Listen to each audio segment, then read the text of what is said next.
It's all about the divine creative process. The divine creative process from involution to evolution. It's T.Y. the Rama. Yo, before I start the session, class is now in session, but I'm not a teacher.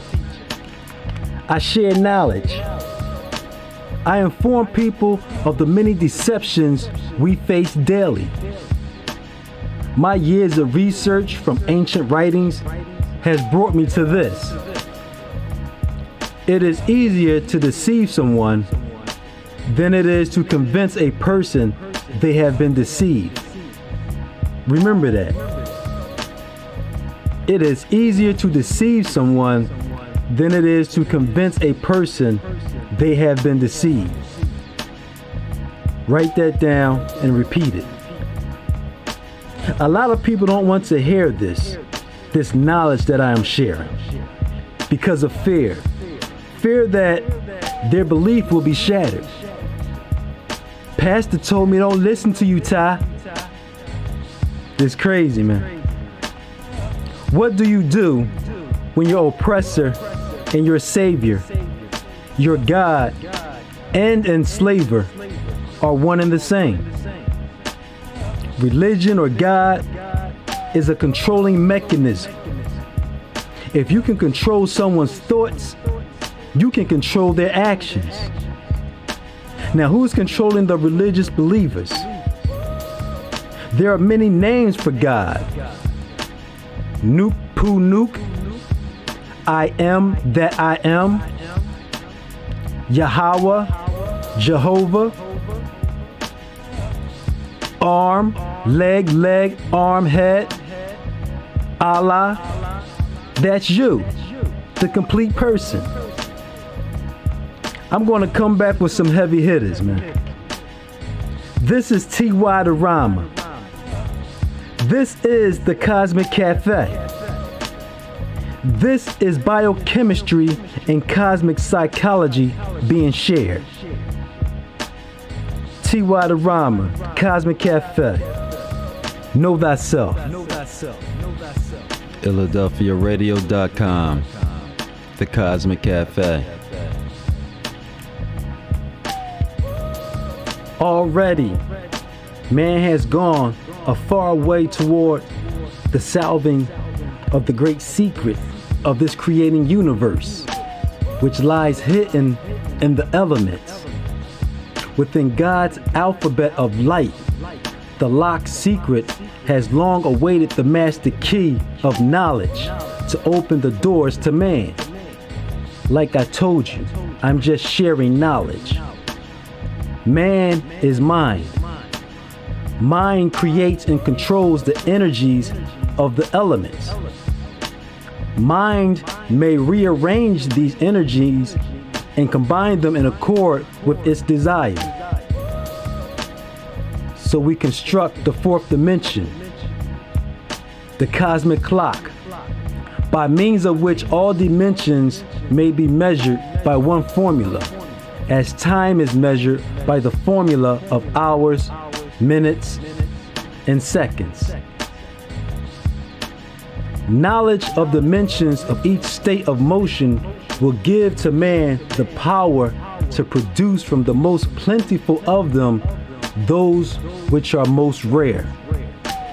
That which nature has taken millions of years to produce through orderly interchange of potentials, listen, man may produce in a few hours by forced interchange. They're not teaching you this. There is no substance which nature can produce that man cannot also produce. When he knows the dimensions which measure the illusion of form of the substance. Man has control of more energy than is necessary to transmute any one element or any compound into any other element or compound. Ty, you talking some deep stuff, man. I can't rock with you. All that he lacks is the knowledge of dimension in order that he may transmute the state of potential energy locked up in a state of motion called carbon into that other state of motion called gold. And he may have all that he desires at the cost of a very slight effort. The formula for measuring all dimensions of the various elements of matter will be written down and charted with all exactness so that man's burden of heavy labor may be lightened. It's been written down for you. Years will pass before civilization will have adjusted itself thoroughly to the changed conditions which this new knowledge will bring to the world. But from this change, a new civilization will spring. These are the dimensions which, when known and measured, will make man master, and that he will be able to evolve or devolve or transmute or synthesize the elements at will. First dimension is length. The second, breadth.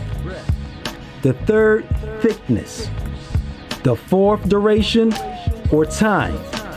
The fifth, sex. The sixth, pressures. The seventh, potentials. The eighth, temperature. Ninth, ionization. 10th, crystallization. The 11th, valence. Valence. VALENCE. The 12th, axial rotation. The 13th, orbital revolution. The 14th, mass. The 15th, color. The 16th, plane. The 17th, tone. The 18th, ecliptic. Beyond these 18 dimensions and their inclusions, there are no more measurable intervals of motion. Acceleration and deceleration are now measurable. Temperature, tone, color, ionization, and those pressures which are known are now measured. Mass is measurable. Known orbits are now measured, and the unknown ones will be measured when they have been made known. The waves, which constitute the complex of all elements, have already been computed. The spectrum has been divided and the elements assorted into about 7,000 color lines of light. But they are as meaningless to man as the Hebrew language is to the Gentile. These 7,000 lines of light are the letters of the universal language of light, the language in which God speaks to man. I repeat, these 7,000 lines of light are the letters of the universal language of light, the language in which God speaks to man. When man knows this language, he will then think in it. When he thinks in light, he will then know that he is the Son of God, that he is one with God. When man thinks in light, he will then know that he is universal mind, that he is all that is, and that he is thinking, mind expressing his thinking in light, that he is omnipotent, omniscient, and omnipresent. He will then know that he is life and that life is eternal and that there is no death, and that he is neither place nor position in space. He has neither place nor position in space or time. And that dimension is as though it were not, and that there is but one, and that one he, and you and me, and the rolling hills and the sands of the sea, and the clouds and stars and the little violet bloomings and the meadows, and yada yada yada yada. This is T.Y. the Rama. This is the Cosmic Cafe. PhiladelphiaRadio.com. The Cosmic Cafe. Dimension is but an appearance and effect of motion and is non-existent. A mile between apparent objects is non-existent with the disappearance of the objects. Man's fixed concept of a universe of innumerable objects separated by relative and measurable distances unfits him for thinking of the universe in any but a relative sense. Man must think in light for true comprehension of mind. All men may think in the higher octaves of light when they but comprehend, for with comprehension comes power, right? To think in light is not a new power being evolved by man like a new sense. It is a power which is already in every atom of man's composition. Atom or Adam means the same. Man thinks in the low octaves of his own integration, almost unaware that the higher octaves are within him. For the lower octaves are superimposed upon the higher. The higher octaves of incredibly higher speeds are within the lower octaves of high potential but slow speed. Ty, man, you keep coming with this deep stuff, man. I'm not following you. Just take notes. Man may shift his thinking from the low speed of his outer mind to the higher speeds of his inner mind at will, even as he can shift the gears of his motor car.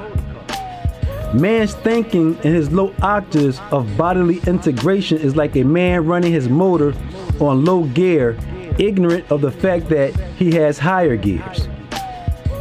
Whoa. Man's thinking in the higher octaves is like a man who is aware of higher gears in his car and knowingly uses them. Universal mind thinks in light and registers that thinking in light which is integrated into the idea of the thinking and suspended for a time in the lower octaves of light in the appearance of form. Ty, man, you this cosmic stuff, you killing me right now, right? Just take notes, man. Man's outer mind is an integration of light in the lower octaves of that which he calls matter. And man's outer mind thinks in the dimensions or illusions of mind or matter. Matter and mind and light and energy are the same. I repeat, matter and mind and light and energy are the same. They are one. They are existent in that they never disappear. They are constant. They are eternal. Dimension of mind or light or matter or energy is but the illusion of the mind substance due solely to more or less sustained motion. They're not telling you this in church. They're not teaching you this in schools. I'm just sharing knowledge from the ancient chemists who wrote this stuff. Dimension of mind or light or matter or energy is but the illusion of the mind substance due solely to more or less sustained motion. The substance, which is mind or light or matter or energy and is eternally existent as cause, must not be confused with its effects and motion, which are but dimensions and therefore non-existent. Dimension is purely objective. Outer mind thinking is objective thinking. Objective thinking is thinking in dimension. The substance of matter is eternal, but its illusion of dimension and form are fleeting. Matter is frozen light, crystallized light of man's own lower octaves of thinking. So even in outer mind thinking, man thinks in light, but it is meaningless to him. We don't speak with light. Man's inner mind is light, of the higher octaves of inspirational, ecstatic thinking. To man's inner vision, light is always light. It never disappears. Inner mind thinking is subjective thinking. Subjective thinking is dimensions thinking. The inner mind of man knows no darkness. Light knows light. And all that is light. This is T.Y. the Rhymer. I'm not bringing the drama. Got a little time, say a rhyme. This is the Cosmic Cafe.